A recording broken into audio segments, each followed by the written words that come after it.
detail. Now I understand that less is more. This new image redefined how and what I would record in the future. It changed the dance steps of how I could work. What started on that October afternoon has taken years to integrate successfully into my images that at their best reflect the power of nature. And I think that's one of the reasons she moved to the Bitterroot Mountains too, is and what she does is she teaches plein air, Oh, that's great. yeah, and it's just this object of I was just so beautiful. I mean, just this thought that she wants, and this is what Philemon told Jung, is record exactly what you see. I mean, to try to record exactly what you see, and this is something I'm trying to learn in active imagination as well. Is what the visionary process is. I mean, the fact that you're seeing these visions and things is what are they? And I mean, how do you describe the visions? I mean, and they're just sort of flashes of visual impressions. They aren't really a movie or anything. They're just these sort of flashes of impression, like you see the Great Mother walking across from left to the right, from the unconscious into the conscious attitude, in gold metal. I mean, she's just totally gold, and it's just I'm really learning how to do this, on how to really understand what how visions are. I mean, I have them, but they're very slow. But you trust them. Like I'm always go to the top of the hill. I look, is there a forest there or isn't there a forest there? Sometimes it's just one tree, and then I go down the hill, and is there a river there or isn't there a river there? No, there's no river there anymore. Well, what do I do now? So I just keep walking, and I walk into a field. And this is not a movie, though. It's just these, really is just sort of trusting each moment and intuition as you move forward. Right. And so it's, I mean, it's just a very something I'm learning. But oops, are you there? Oh, damn it! Yeah, I can still hear you. Oh, all right, great. But the picture's yeah, gone. my picture's gone. Yeah, let me see if I can get it back up here. There we go. Yeah, all right. There we go. Yeah, okay. I should be up now, Hey, I think. Yeah. while we're having technical difficulties, let me do a test for you. Yeah, sure. I want to plug in a mic and see if it's any better than this. I'm just using the computer sound. Yeah, sure. Okay. Yeah, So I think that's with the mic plugged in. Is that any different? Is it better? it's slightly better. Yeah, I Can you mean, hear it's that? slightly better. Yeah, you were fine before, but there is a little bit of a click. But darn it, Well, I was having problems with my computer, and I just said it needed to update, and it takes forever. But anyway, go ahead and do anything you want. I was gonna just start with the 7th conversation, but well, let me yeah. just as I'm talking here, tell me if I cut out as I'm talking. Sure. Can you still hear this? Yes, I can. Can you hear it? Yeah. Yep, I can. Mm-hmm. You can say that again? I can hear you. Okay, that's weird because I couldn't hear myself. I mean, I couldn't hear you. Oh, well, you couldn't hear me. Can you hear me now? It's not your end. I'm trying this mic and I don't know. Okay. Anyway, All right. forget about it. Yeah, well, anyway, yeah, I just wanted to, I wish I had everything going right. This, when your inferior function is sensation, you seem to run into these problems. No kidding. Yeah, I just say it. I just whatever it could go wrong usually does. but anyway, I think I can get this going, and I'll just keep watching the other system here, and hopefully it updates at some point. But anyway, I wanted to just introduce a really interesting thing, because this is going to have to do with the seventh conversation of the Great Mother, and the seventh, eighth, and ninth. Let's see here. Join the meeting. Oh, join without video. Let's see if this. Yeah, see the waiting room. Oh, there we go. Admit. Oh wait, who's that? eBay. All right. I don't know who that is. Oh, it's Gary. Yeah. Okay. Whoop. Yeah. Okay. Yeah. And there we go. Okay, Gary, you're there. Yeah. Anyway, I just was going to show something that as far as something that really interested me is this is from Eric Neumann, and it's this is the Venus of Lespugue, and it was this image that was found in the Great Pyrenees at the foothills, and it's a figure of the Great Mother. But what it really is interesting about it is what Neumann says about it, and how it applies to Anna Marjula is he says the lower childbearing and maternal aspect is combined with an almost irreconcilably different pre-womanly virginal aspect above. This contradiction is clearly manifested at a very early stage in the Lespugue Venus. The upper part of her body has a soulful quality. That's the transformational anima, a soulful quality, very different from the exuberant mother womanhood below. The delicate upper part and the virginal head are bent over this luxuriant body, bursting with elementary fullness of motherhood, so stressing by purely stylistic means the contrast between the static elementary character. Now, he always distinguishes between the elementary feminine, which is the Great Mother, and the transformational feminine, which is the anima. And there's positive poles and negative poles on the anima. The positive pole is the is the muse, and the negative pole is really a kind of an addictive, poisonous atmosphere, where the negative Great Mother is the devourer, or the is the source of death. She's the old witch. The negative anima is the young witch, and then the positive Great Mother is Sophia. But the middle Great Mother is the Great Mother we're talking to, or Anna is talking to. She's neither good nor bad. She's right in between, and so she's. What did you say the transformational bad muse is the? It's poisoning or addiction. It's usually identified with a spirit of ecstasy that it causes unconsciousness, which would tend to be alcohol, drugs, or anything that you go into. Well, I think even sexual ecstasy. You're going into it because you don't understand the spiritual life, so you're trying to attain it through other means, and that's usually is according to Neumann, the province of the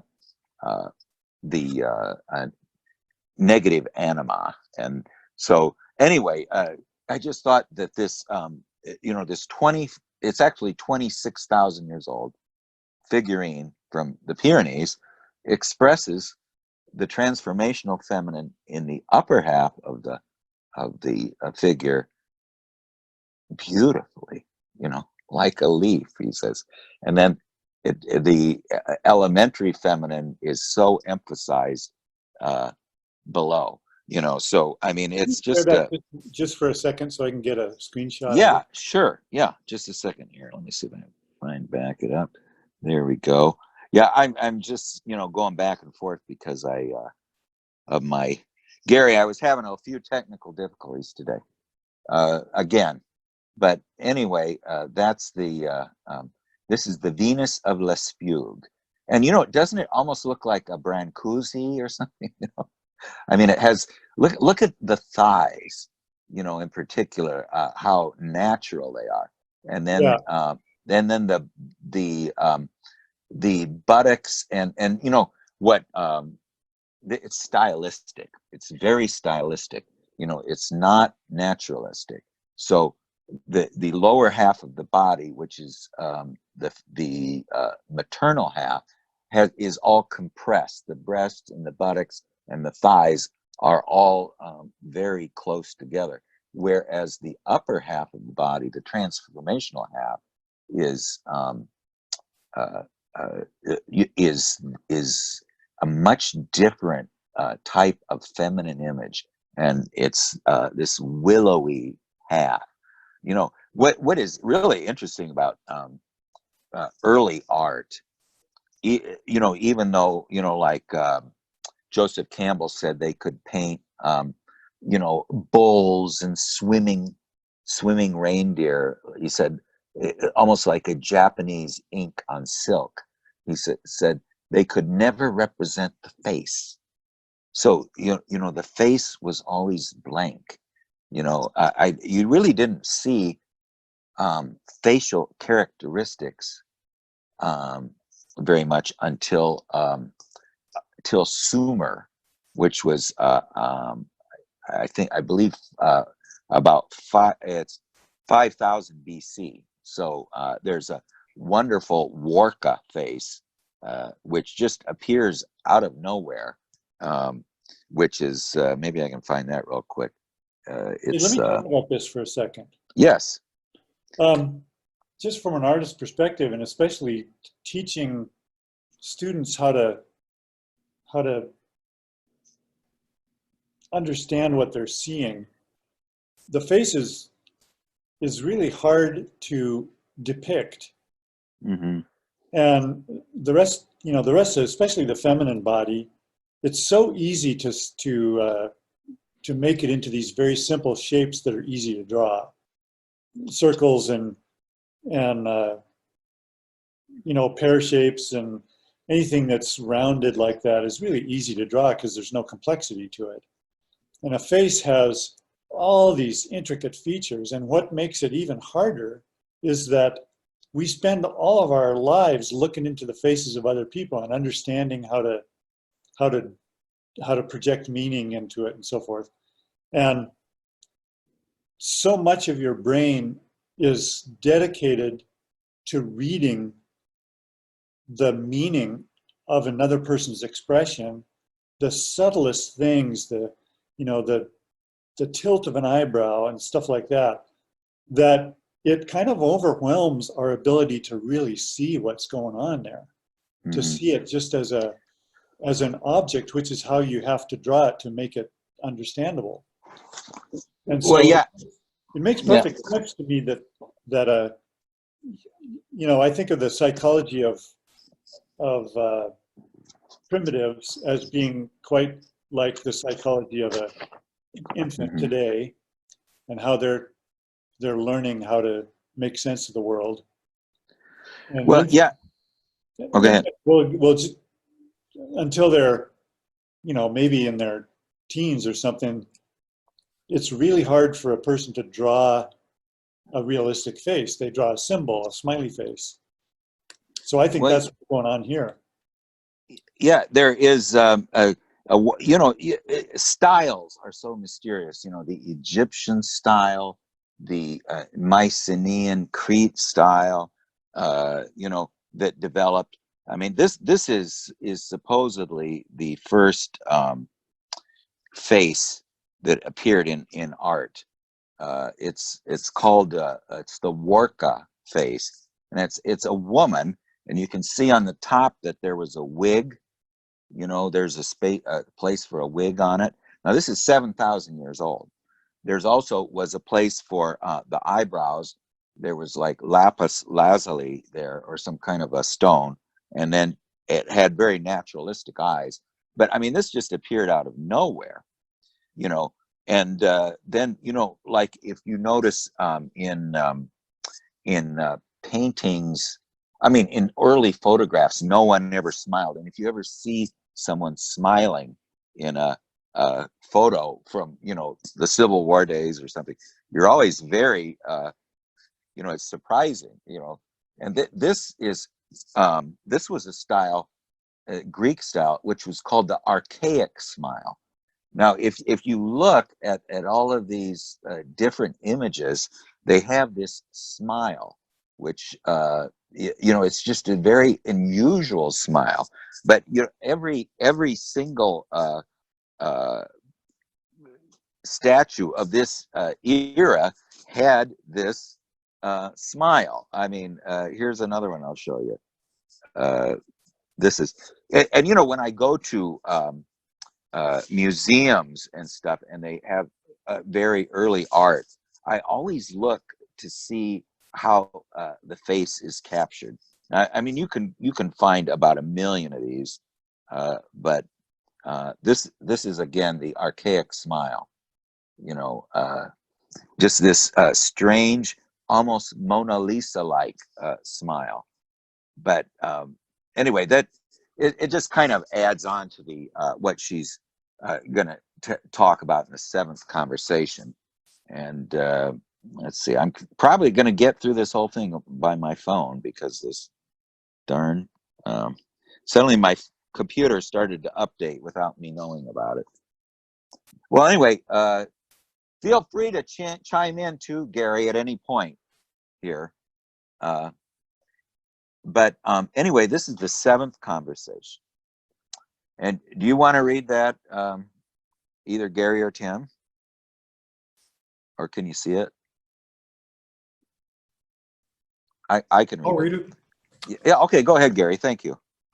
Patient, how can opposites be united in the psyche? Great Mother, a God can unite opposites. You cannot. In your case, nun and mother, fate and nature, could not be united. Fate triumphed, and the mother in you was sacrificed. When you sacrificed her, you sinned against your personal nature, but you fulfilled what is called human nature. It is a unique and essential task of the human creature to suffer the tension of the opposites that cannot be united. Your mistake was that you did not feel responsible and guilty and repentant regarding your personal nature. You felt neurotic instead. Let us examine this paradox. You could not help your fate and its command to sacrifice the mother in you. Nevertheless, you must feel responsible and guilty and full of remorse towards your personal nature or be neurotic. Here we come to why it is said that man is a sinner by nature. Do you see? Man is forced to sin because he cannot unite incompatible opposites. He sins on the one side or on the other. And this is his fulfillment of human fate. And Very Jungian. yes, it gives me goose pimples, actually. But you know, so Anna is asking, the question Anna is asking is about the difference between her biological purpose and the capital F fate. So she's talking about these opposites. So I mean, this could be applied to any opposites. And she says, how can opposites be united in the psyche? Is what she asked the Great Mother. And it brings up the question of what is an opposite? You know, an opposite is two poles where there's tension that flow between it. But it actually, Jung's theory, or you know, his hypothesis, was that consciousness, ego consciousness, came through the development of the four functions. So, I mean, in other words, when the four functions emerged, which there is a you can call it almost an eros pair. I mean, which are well, it's more of the natural pair, the perceiving pair, which are intuition and sensation, perceiving with its five senses and perceiving fourth dimensional things, and then the judging functions, but it's really the ones that are in control of the intellect, the intellectual function, and the feeling function. Now, Jung is saying that the emergence of those four pairs and the fact that we are weighted towards one, nobody has all four, produced ego consciousness. In other words, an ego consciousness is what we're talking is not the very brilliant awareness of animals, of a very someone, a snake who can sense with their forked tongue which way the mouse he bit with his poison went, through chemicals, not smell, or the very sensitive nature of birds being able to find food. That's a high level of awareness which we have no access to. But So what he's talking.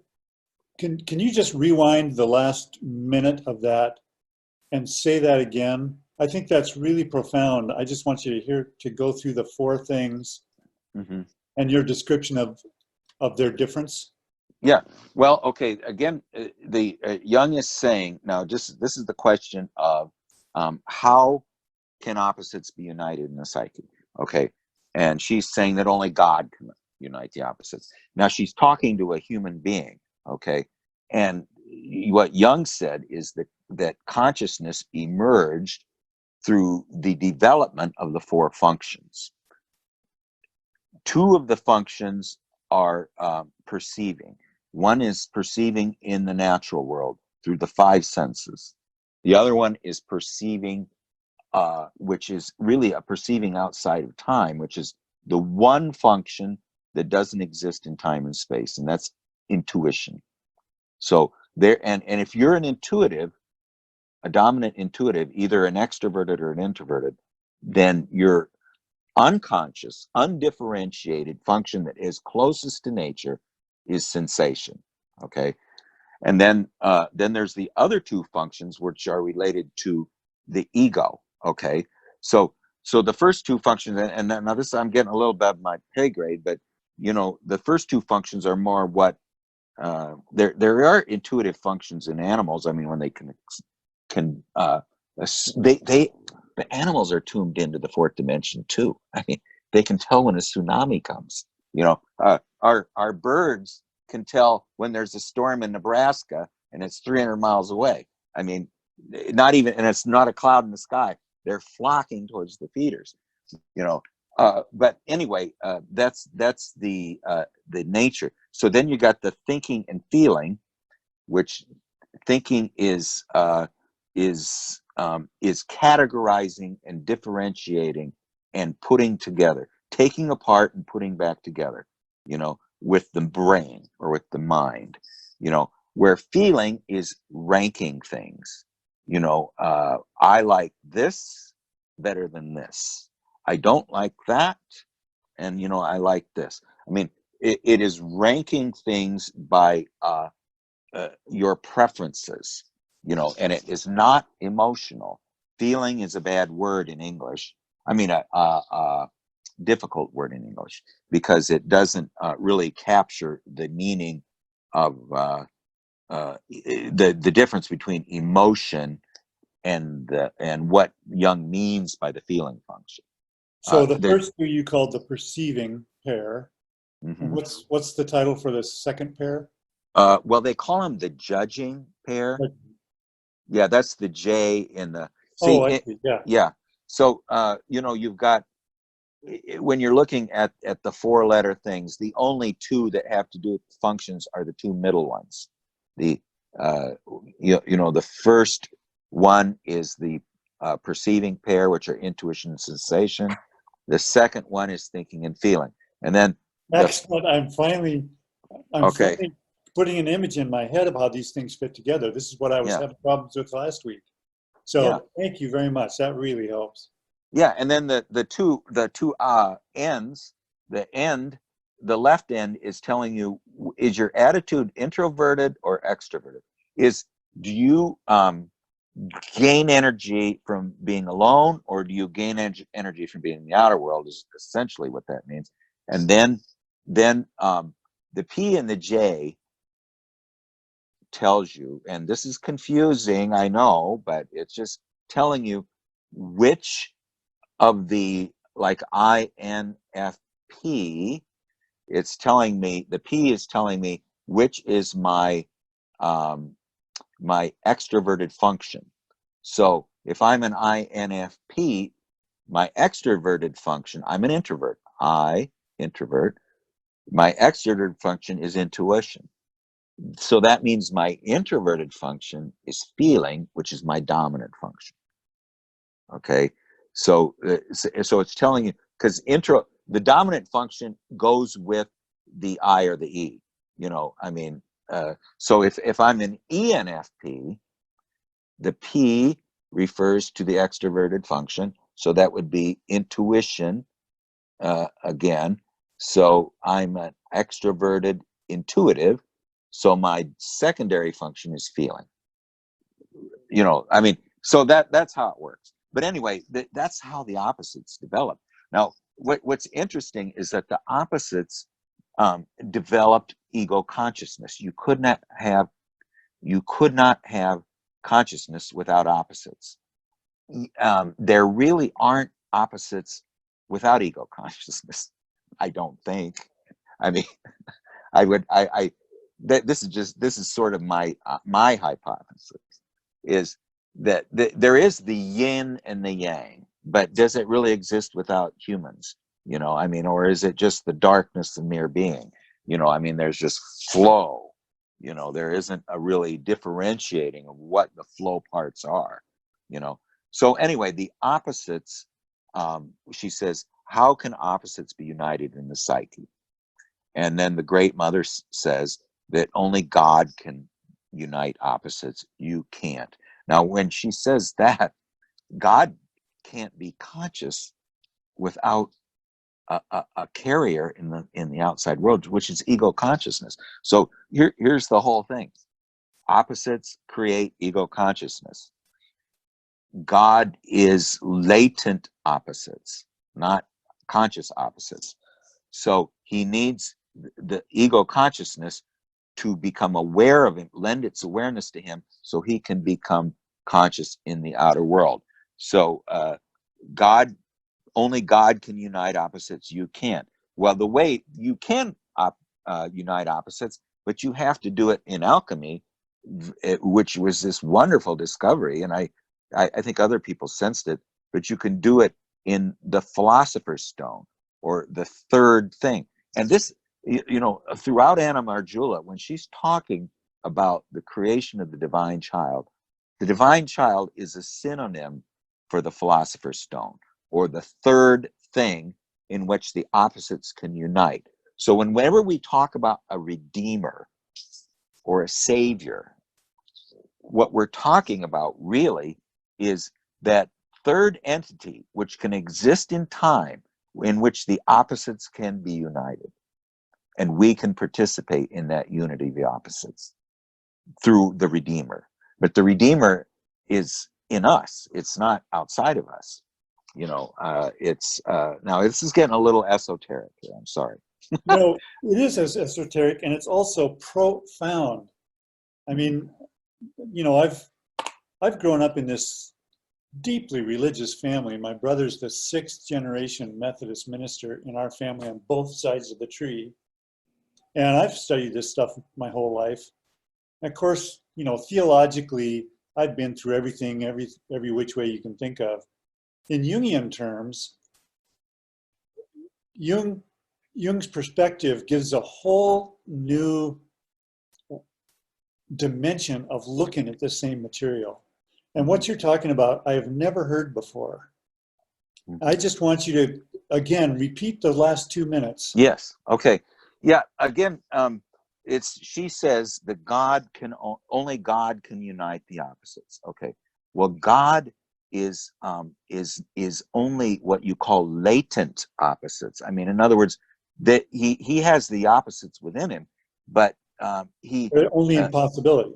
yeah, and there's no time. He's outside of time. And this is So what the answer to Job is about. it is, exactly. Well, and so then man can't unite the opposites. Man is an expression of opposites that can't be united. But that is what created ego consciousness. And that's what Jung is saying, that you couldn't have ego consciousness, or you couldn't have time. And that's what all the creation myths are about, is you couldn't have time until you had energy flow between two poles. Now, we can only represent one half of the pole, and that's why we're always a sinner, because we're sinning against one pole or the other, you know. But but there is a way for the human being to unite the opposites, and that is in what is called in religion the Redeemer or the Savior. Okay, but it's the divine child, it's the seed in us that we were given when we were born, that we become conscious of and make conscious. That's what she says. When you lend, you create God within you when you lend your consciousness to this. Now, this Redeemer or this Philosopher's Stone is the place where the ego can visit, where the opposites are united. So this is something that happens before death, you know. So the Redeemer, what we call the Redeemer and Savior, which we project on the outer world, is really the temple within, that's built on the rock where you can't go any lower, and it's this temple now where we can go, and the anima and the self and the unconscious are people. These figures in the unconscious can visit us, and we can have this communication in this inner dialogues, and that's where the opposites can unite. And where really what they're talking about when they say opposites can unite is every fairy tale, every work of art, every dream possesses all four functions. They're all there. So the opposites have united. Well, this is an expression of the Philosopher's Stone. It's an expression of the redeeming thing, which is this third thing, which the alchemists say cannot be, you will not find it in nature. God can't create it, and the ego can't create it. Only through the interrelationship between the ego and its source. Now, see, this is one of the most beautiful things about ego consciousness, is it's created through the opposites, so that God can express himself in have a carrier. You know, God wanted to be conscious, and so he created ego consciousness. So, but the ego consciousness needs to be strengthened enough that it's a good carrier and it's a strong carrier. But so at first it has to be forced away from the self so that it can become very strong. Then it needs to come back. And now it's going to come back as strong as it was in the outer world, but now it's going to be the vehicle of the self through ego sacrifice. And that's what Anna Marjula is going to talk about. And it's not really ego sacrifice, but it's realizing what your purpose is. Your purpose is not to be this ego in the outer world that it's all by itself and thinks it can solve every problem. She says later that your problem is that you think that the brain and the intellect can solve the problem of living and dying, or can direct the process of living and direct the process of dying. It can't. You need that. Leave that up to me, the great mother says. So she says that's the last lines of that ninth conversation. Why did you say the great mother is neither the good nor the evil mother? Yes. Okay. There is a on the spectrum of there's a spectrum of the feminine archetypes. One is the elementary. That's the lower half of the Venus of Lespugue. Now there is a good side, which is Sophia. This is the wisdom of God. And then on the other side is Medusa or Gorgon or some Kali, the Hindu god, who devours bodies. And in the middle is the Great Mother. She's not good. She's not terrible. She's in the middle. She's neutral. Whereas if it had been Sophia, then it would have been the... Oh, it would have been a different conversation. Right. Okay. Yeah. So she's representing more the nature aspect of life. And a lot of the things you're going to hear in what the Great Mother says are very pagan. I mean, and Jung quotes her when he says, God is the life in us. God is our life force. So it's this life force within us. But the strange thing that has to happen is that the ego needs to become very strong, and then it needs to come back and create the third place where now ego and the wisdom that created our bodies, that longs for the light. It longs for the light. The dark. That's the image of the rhizome, the root or the seed. They long to unfold in the outer world. And did you say that's the ego that longs for that? No. The unconscious wisdom, the self longs. The self longs for it, because that's how I describe eros, is that longing for life. Longing for the light of ego consciousness. In other words, not just ego consciousness, but consciousness. In time and space. But it isn't the ego that is the ego is acting sort of as the venue for this. It isn't the director of it. It's acting as the venue.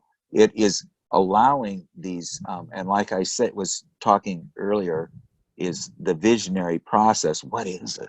So unusual. I mean, it's it's something you really have to learn.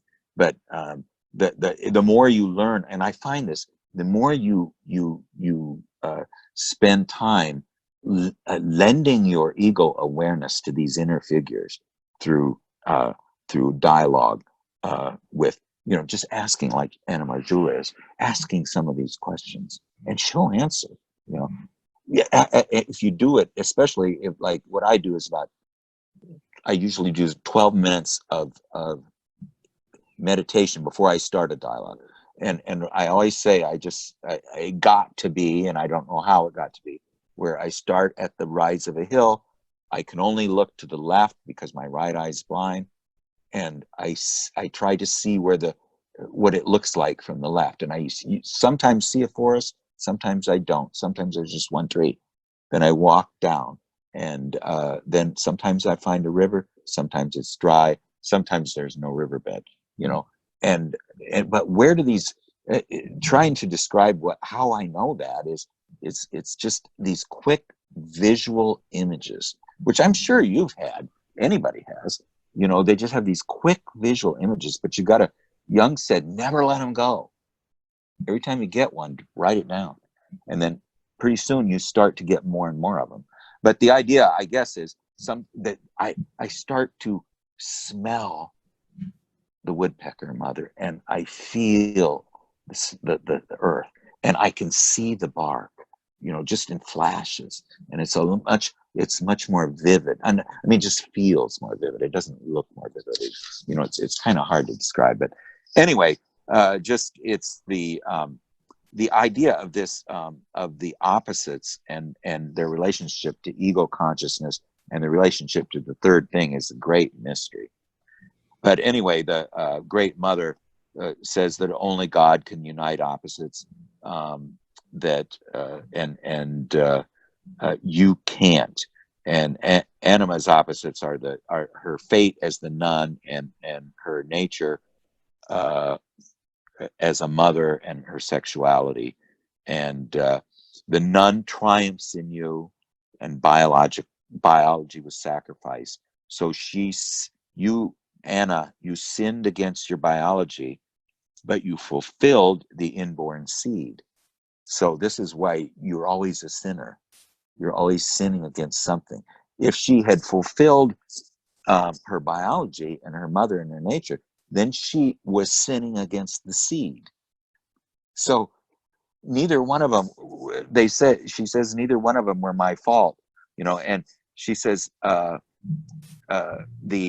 Anna's mistake was she did not feel. Now she says this over and over again, the great mother, and I think she says, you did not feel responsible, you did not feel guilty, you did not feel repentant, you did not feel remorse regarding the sacrifice of your biology and your nature and being a mother and your sexuality.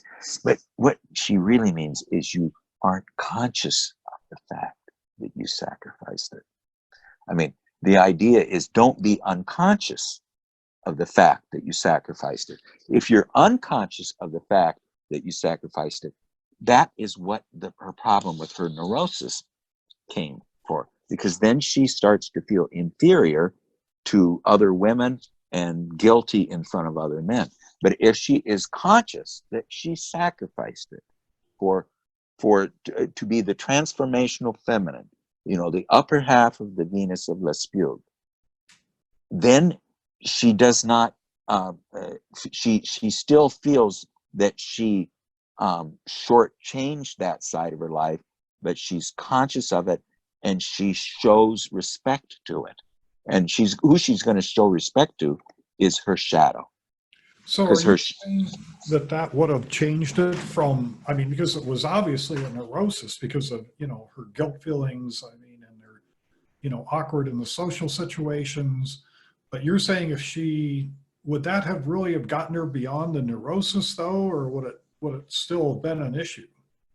Well, there's several stages here. What we're going through now is the first stage, which is that she realizes that her problem is that she needs to be conscious of the fact that she sacrificed her biological role as mother and sexuality, and that she is if she's unconscious of it, then she'll be neurotic. She needs to be conscious that she did sacrifice it in the sake of the upper half of Venus of Lesbian, the spiritual woman or the anima, and that she needs to realize that these instincts are still in her, but they are in the shadow, in her very instinctual shadow, who we will meet later on, and she is a very real person, very real woman, her shadow, and she's a positive shadow because she represents nature and the instinctual life. She's sort of a daughter of the great mother, and you don't find much in her that's negative, other than the fact that since Anna is unconscious of her, she has wed the animus. So now she's got two beings in nature allied against her, and she can't surrender. She's got to surrender. So Yeah. when she walks the tightrope, Yes. and then she's hanging on with her feet and she sees the shadow and the animus dancing together below her. Which part of her is the shadow versus which part is the animus? Okay. Well, the shadow is her instinctual life. It is the life of a real female being, the biological life, the instinctual life. So it is her life as a living body. It's all related to the instincts that the animal hominid is. And she's not. She needs to make peace with this shadow and be conscious of this shadow, and to forgive the shadow and have the shadow forgive her, and then it will no longer be wed or dancing with the animus, because the animus is supposed to be dancing with Anna, not with the shadow. The shadow, Anna needs to incorporate the shadow within her, and then it's not available any longer to the animus, and then the animus starts to represent, instead of this demonic forces allied against her, it's going to start to represent what it should represent, is the great spirit, because the animus is supposed to be the great spirit, In its it's positive aspect. yes, in its positive aspect. There's a negative aspect to the great spirit, and that's the real demonic aspect.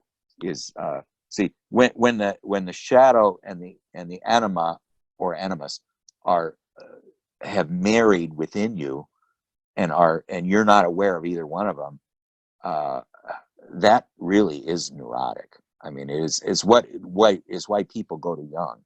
I mean, go ahead. So when she sees them dancing together, is that the evil animus then? Well, it is now a different type, because the only thing is, you remember, I think it was in the fifth dialogue, we saw the devil was exorcised from her, and flew up to heaven where he belonged. So now the animus is not quite as powerful as it used to be, yet it still is kind of like our animus or shadow. When we're unaware of either one of them, we're living unconsciously. So what the Great Mother's telling her is she's not being responsible, and so well, first of all, are you living? Have you any idea of the reason you were born? What was your inborn seed? What is the divine seed that you were given by the divine forces that brought the consciousness into being when you were born? And are you living that, or are you unconscious of it? And in her case, she was unconscious of it. So it's really the issue that, I mean, she's almost transitioning, like right Mm-hmm. now the animus is like almost partially conscious, but Yes. And when she gets to the tightrope part, she's still not got it solved. What she really needed to do, and this will happen after the ninth conversation, where she thinks she's near death, which is a great threshold crossing, because she's sometimes the only way that you can ever find the road to Damascus is through near death. If anyone has a near death experience, it's always a revelation. But so the ninth conversation is a real threshold crossing for her. It really is. And she does say in her great vision that the one thing she could never escape from is the fact that she beheld God, and she would never be the same anymore. So even though she went through all this neurotic life until she was an elderly woman, it haunted her because she actually beheld God, or she heard his voice, when he told him this. But the things that she needs to do after the ninth conversation is she needs to go through her life history, go through her woundings, go through the fact that her mother died, go through the fact that her father was very close to being sexually abusive, and who wounded her instinctual life so badly that she repressed it in herself because it caused pain to her. I mean, every time she would think, not first, on the one hand, she wants to be a sexual being. On the other hand, every time she tries to be a sexual being, she remembers her father, masturbating in bed, or feeling the breasts of her sister, or trying to have her kiss him as he's dying, and or he tells her, take her top off, I mean, as he's dying, I mean, so then she has when she's trying to be a sexual being, she's remembering this, and so her instincts are wounded, So she can't really be a sexual being, even though she wants to be a sexual being, because it brings up these painful aspects which she represses. You know, so so what is going to happen in the seventh conversation? She talks about the opposites. How do I unite the fact that, how do the opposites unite? How do I unite my capital F fate and my biological fate? And she says you can't unite them, but you need to be conscious of the fact that you sinned against your biological life. You know, because remember, she could have sinned against her uh, divine seed too, and in either case she would be guilty. You know, this is the problem with the opposites. This is what it means to suffer the opposites, because you've got to choose one side. You know, you can't choose both. And you know, her essential task is the essential task of man is to suffer the tension of the opposites. But Anna's mistake was she wasn't conscious of it. So if, even though you're suffering this, being this sinful, sinning against one side and another, just be conscious of it. And then she says, let's examine the paradox. Anna is not at fault that her seed or her rhizome or her fate commanded her to sacrifice her motherhood. It commanded her.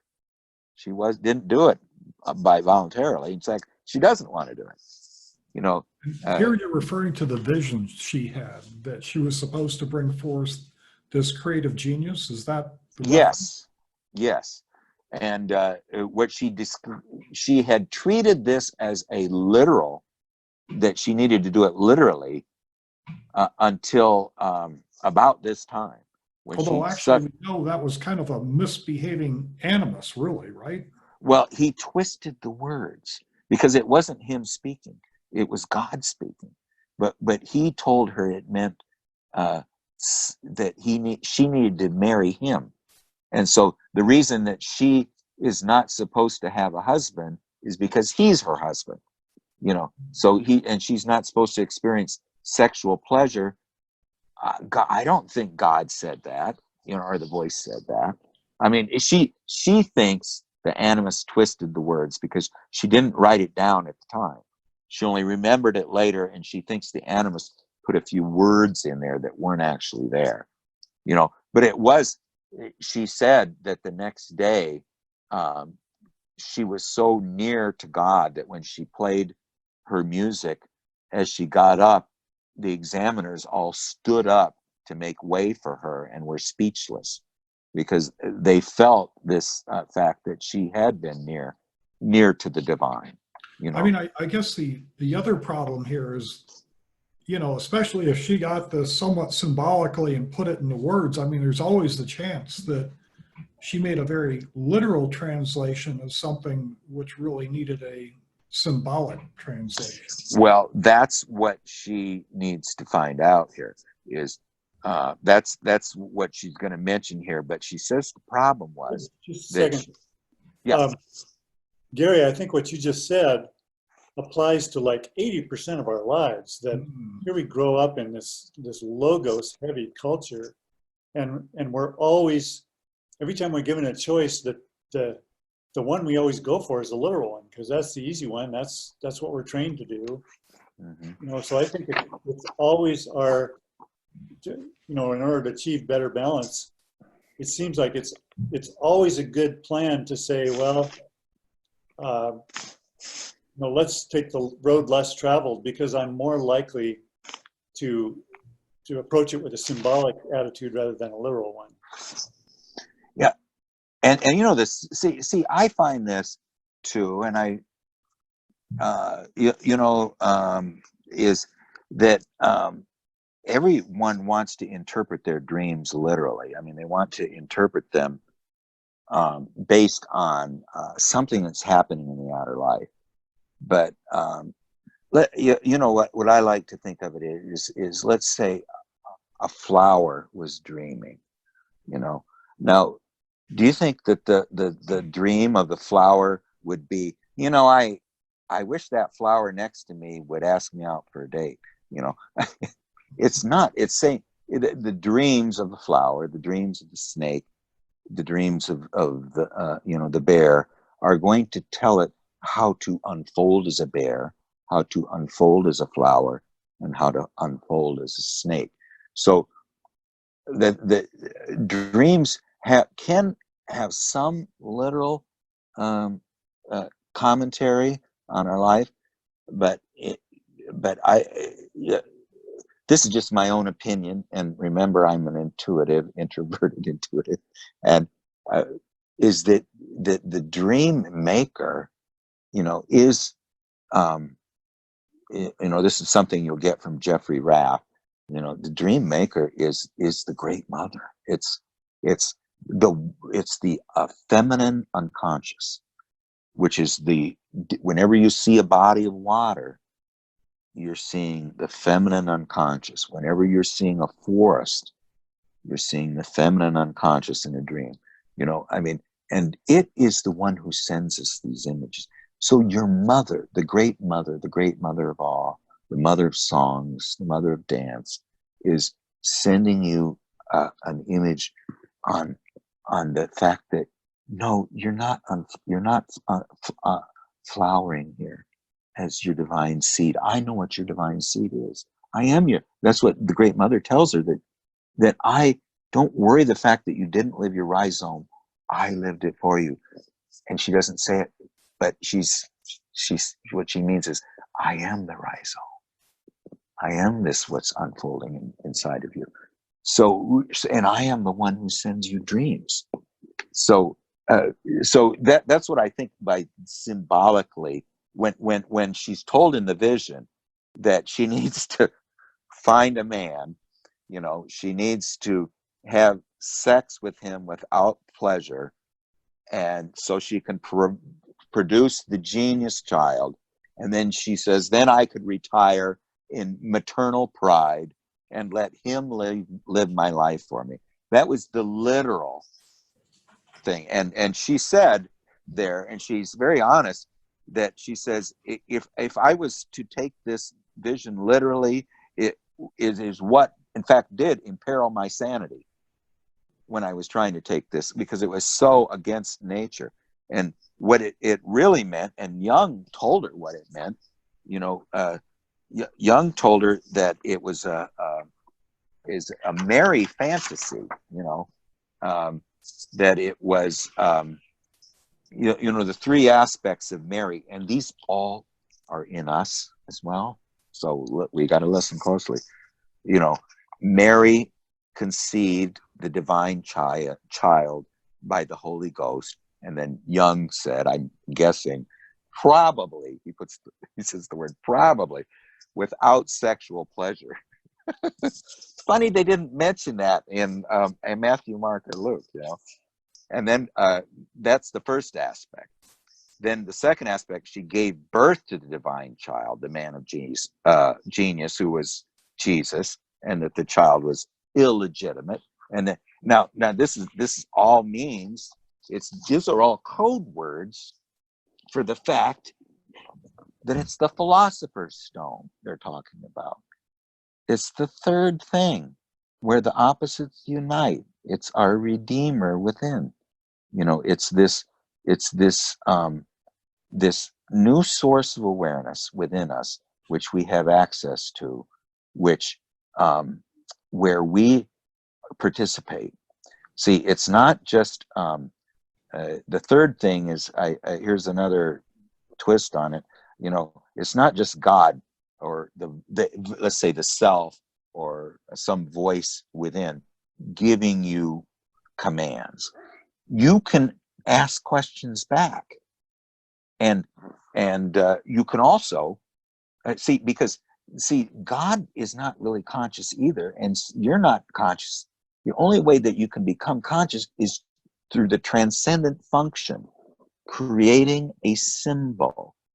And this symbol is something that is as surprising to God as it is to you, and it helps evolve the God image.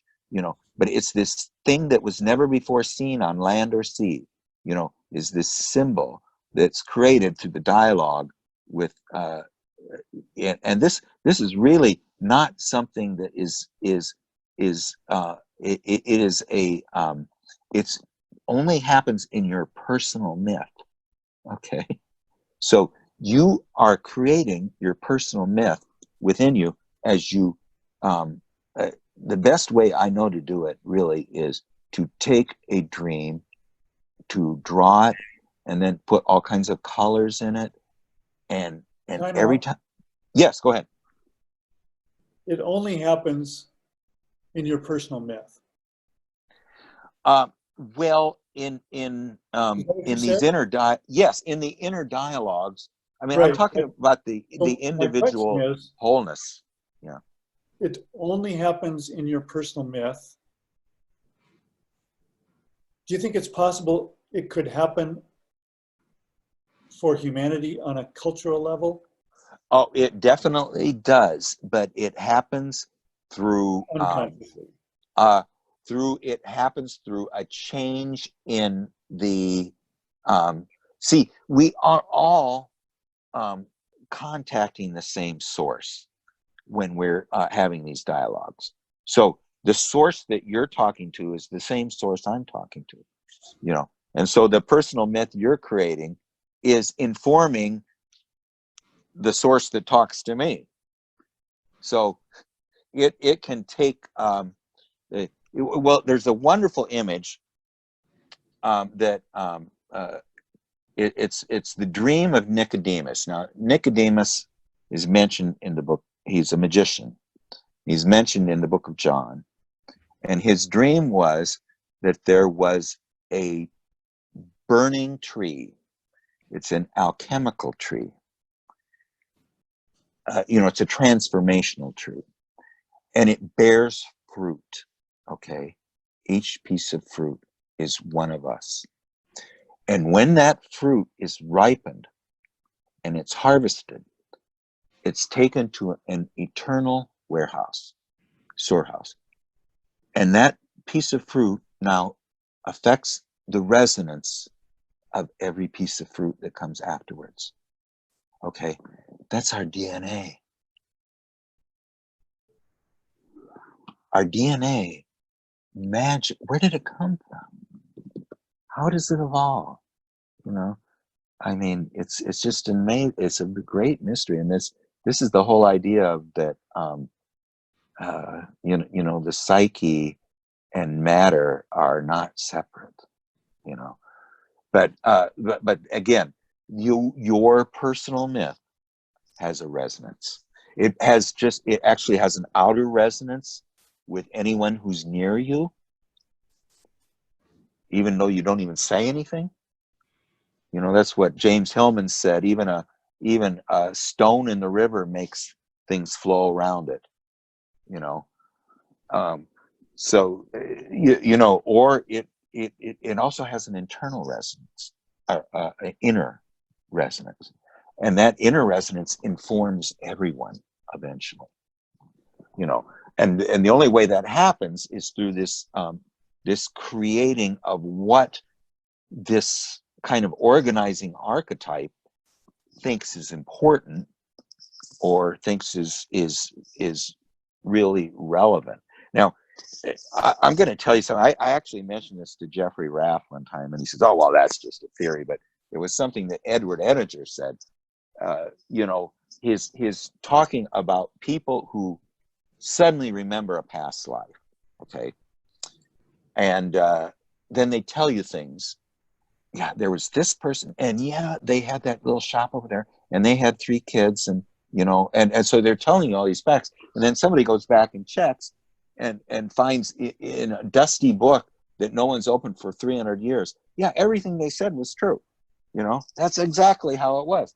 Well, what Edinger said that often you will activate. You'll have some great event that happens within you, and it triggers an archetype, and then suddenly the memories of a person who also experienced that archetype with the same intensity you did, suddenly you become permeable, and here's this person who experienced that, and then there's sort of a fusion, and then some of those memories are suddenly popping up in your memories. So that was what Edinger said that was happening. It was that these ancestral memories, these fruit that are taken to the harvest. So, when you're talking about the personal myth, developing the personal myth, yeah, you are the author of your side of it. I mean, at least you need to participate so that the third thing happens, and you don't create it, but it informs you. Okay, and it also informs God.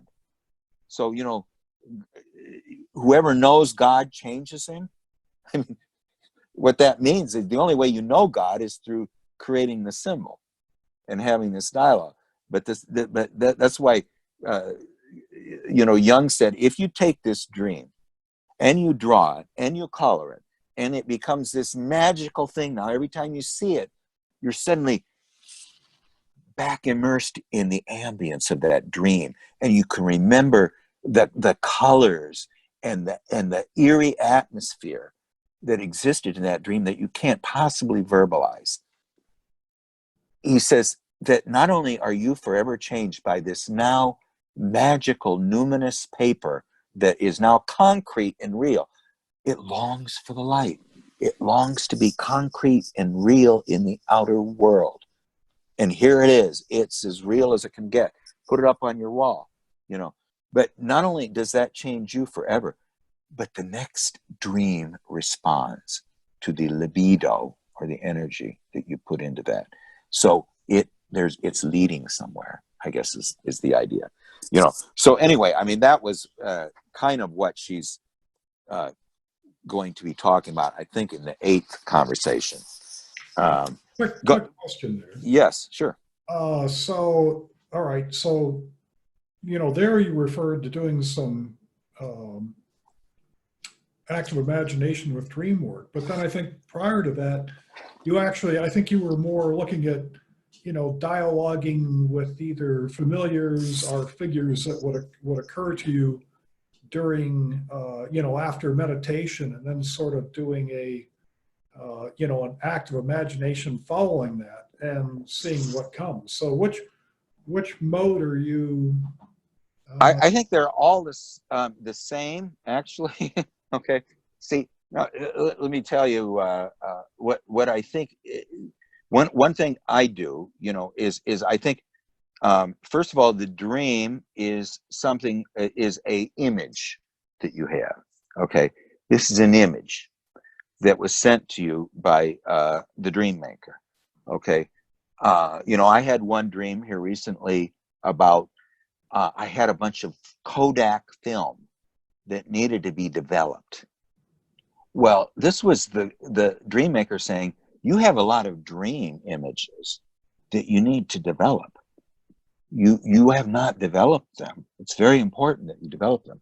Okay, so the idea is to take these images and try to get the message of it. And I'll tell you, every time it's surprising. You look at these dreams, they seem so banal. They're just ordinary, completely ordinary.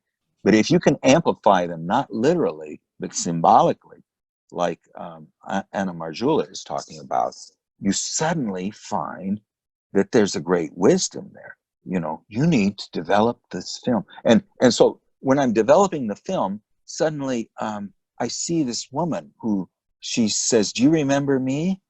And I said, I'm not sure. And then suddenly I remember her name is Beverly Oldman. Now a Beverly is a space in where that is cleared by a beaver. It was originally a surname, and it was used by men. But a Beverly is a place in the forest that was cleared by a beaver. And so, what is the beaver? It's the water being of the rooted things. It comes from the water, and it comes up on the water, and it deals with the trees. It slows down the stream and makes it more feminine, by damming it up. So the master of these water beings, of the rooted things, who is also related to the wise old man, is telling me, do you remember me? and then I'm supposed to develop these images. Okay, so when I'm doing so I think there's three parts here, Gary. First of all, is these dreams which need to be uh, developed, like a old roll of Kodak film. I was wondering what's on that roll, what mysteries are on that roll, because we haven't had film for 20 years. What could be on that roll? So it's to develop that in the outer world, and then it's to then the other aspect is the visionary aspect of active imagination, which is the hardest part, really. But it is to just what Jung did was he imagined digging a hole. And I used to do this too. I'd imagine just digging a hole. And then you dig it until your head was under, you were digging it. I don't know what the past tense is. You had dug the hole down far enough so then he would swim through the dirt and then he would come out somewhere, and then he would go on further adventures. But then mine came where I just come to the top of the hill. I go down and to see the woodpecker mother, who's the mother of the aerial beings of the rooted things. So and I've met the beaver mother, who's the mother of the water beings of the rooted things, and now I've met the one who's the mother of the aerial beings of the rooted things. The rooted things are the middle. But both of these are kind of get more in contact with the unconscious than it is what it really is to do. And this is where active imagination's great power is to lend ego consciousness to these figures and let them become alive in you, to make them more and more real every time you do it, So that is what she's talking about here, about creating or giving birth to God, is to lend them what they don't have. And what don't they have? They don't have ego consciousness. Your ego consciousness, your brain, is not going to inform you about the way of living or the way of dying. The Great Mother will. But you can't know what the Great Mother says unless you lend her awareness and let her speak. That was what Jung discovered, that his anima had no voice, so he lent it his voice. But you can actually do this through two means. I think one thing you should work on, and I only do 12 minutes of it because it's a little difficult, is to do this visionary, just to imagine, kind of push yourself a little bit, but don't push yourself too fast. Like I'm going down the hill, but I'm trying to see. I'm trying to look and see, what do I see? But I'm not trying to push it. But then I do get a little bit of a visual image of something. And then I say, okay, that's what it is. Okay, now go forward. And so the idea is there is some pushing a little bit, but not too much, because you wait till you actually have some kind of impression of something happening, and so I do about 12 minutes of that. But what the other thing it does is it quiets the mind a little bit. So then when you're doing the active imaginations, every active imagination I start out with, I ask a little bit about, hey, where'd that river go? The river's gone, and then I forget what she was said, but I think she's just trying to be different or something. But and then so anyway, the things I talk with the Great Mother about are the dreams. I go through, and if I don't have anything else to talk about, I take a dream and I say, what does this mean? This is in the automatic writing half, which I do usually 22 minutes of. What does this mean? And then I try to quiet the critical function of my brain, and I just write down what it meant. But I just take each image in the dream, each factor in the dream, and go through it and do that. And so that's the automatic writing is as the Great Mother. Yes, as Anna Marjula is doing. Now, she does describe right after this a little bit of active imagination she did, where she went to the Great Mother wanted her to plunge into the unconscious. And where she thought she would meet despair, she found love. And what she found was the love of this Mr. X, who was her one that she wanted to marry, her true love, that she was spurned by. She had an active imagination, and this I think would be something that a woman would need to do, especially Anna, where she's married with him, or finds a loving relationship with him. And this was a visionary, a vision aspect, which was not automatic writing. So she did do some visionary work too, but she doesn't describe much of it here, And but I'm just saying that this is really, when they talk about wholeness, and they talk about self-knowledge, they're talking about knowledge of the self, not knowledge of the ego. That's chasing your own tail, or rearranging the chairs. Now, there's a lot of ego things that need to be discussed. I mean, like in my own case, it was my wounding of the feminine, where I basically, I had a date with a girl. This was when I was real young, and I stood her up. That somehow was it was a pivotal event in my inner life too, because at that point I separated from the anima, and I kind of went into this puer world, for a long, long time. And the healing, I realized just in the last couple of years, was to go back to that time that happened, and to and in fact, I'm actually, this girl died, but somehow I'm, and I don't know whether this is not right or not, but I actually call my anima by this girl's name because she has her face. The anima that I'm talking to has the face of this girl, and but I always put anima in front of her name. Her name was Joanne, and I just call Anima Joanne. And but this puts a face on it, and the face of the great mother I see is just, she's got black hair and blue eyes, and the woodpecker mother's got gray hair and green eyes, and but this is not something you really see with your eyes.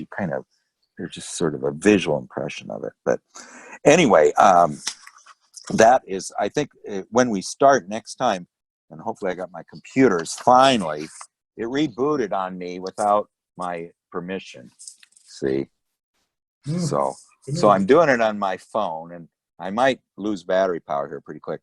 But anyway, the 8th and 9th conversations are going to be about the a little more what you're talking about, and she talks about this anticlimactic. See, the thing is that what the problem that Anna is having is that she's having some of these conceptual realizations, but she's not living it. She's not living it in her daily life. So she has these anticlimactic events where she says, okay, she says, and this is her talking much later. She says, instead of me being humble and being of service to the great mother and in service to the thing, after I have an experience like this, I'm thinking, okay, I'm healed. Where's the gates of paradise opening for me? And they don't open, and because you always start back at the place you started. She mentions that, and but it's the spiral is widening. So now some of the events that seemed so overwhelming before are put in perspective. So there's a mosaic, developing. And now, and the whole idea, I think, too, is that she needs to forgive her shadow. She needs to forgive or find some reconciliation with her father. She needs to get over the wounding of her mother dying early. She needs to get over the wounding of her brother committed suicide, or her sister committed suicide, and her brother dying early. And So this is the plunge into the unconscious. And see, now this is why Jung said that he had very few Catholic patients, is because what she's going to do in the plunge of the unconscious is she's going to go to the confessional. Okay, and who's her mother confessor? It's going to be the Great Mother, and now she's going to discuss her biographical life, the wounding of her instincts. She's going to go over the events that caused her so much pain to repress her instincts because of what her father did, and at that point. And the Great Mother keeps using those words, you need to be responsible. Well, you need to be conscious of it. See, what's the alternative is being unconscious of it. And if you're unconscious of it, then you see, this is the only way that the only cure for the enchantment and the only way you can lift the curse in the fairy tale is through this healing moment. And the healing moment comes what she says is being responsible for it, or being, I think it's a better word, but it's not as beautiful a word as responsible, as being conscious of it, to be aware of it. And I think also there's an element of forgiveness and acceptance and surrender in these moments. In fairy tales, a lot of it is that you actually have to listen to the feminine voice, and you can't be the masculine hero that No. solve it. Well, yeah, I mean there'll be 3 sons. 2 of them are the king's favorites, and they represent the conscious attitude. And then the other one is the fool, the rejected son. Okay, and how can he accomplish the task, which is usually rescuing the feminine? Some deal with the problem is there's no queen, the king's unmarried. So he's going to rescue the feminine, but how does he do it? Through animal helpers. It's through some type of relating to nature. And where the king's sons will follow the brick path, he follows the path where there is no path. The snake way. So what Anna is kind of doing here, the only way that she's going to cure the enchantment, lift the curse, find the healing moment in her life, is through I think the one aspect of it is her self-willed nature. This is the king's sons, following the conscious attitude. She needs to forget about that, and she needs to surrender to the feminine wisdom. I think what you're referring to, Gary, is nature. She needs to find animal helpers or instinctual helpers or some kind of things that are related to the rooted life, the real life, not the life of concepts and thinking functions and ordinary reality. It needs to be something that is much deeper than that, where we came from, the healing thing, And the unity of opposites in a fairy tale is that all 4 functions are there, and the unity of wholeness in ourselves is to unite all our 4 functions, which we'll never do, but we'll get closer and closer, as we go around and everything. Well, anyway, hey, I made it on my phone. Yeah. Next time, my computer finally is back up. Oh, So maybe it's anyway, the Windows update. Yes, it started with like 13 minutes before 10, and I thought, Anyway. All right, well, I hope we recorded this, because I think this was a great discussion, guys. God, I hope so too. It's been one of my favorites. Yeah, well, it says it's recording, so Yeah. I will look at and upload it as soon as it's done. Great. Okay, so we'll see you next time. We'll just start with the 8th and 9th conversation, which is the cathartic moment. It's the moment of near death. then we go plunge into the unconscious.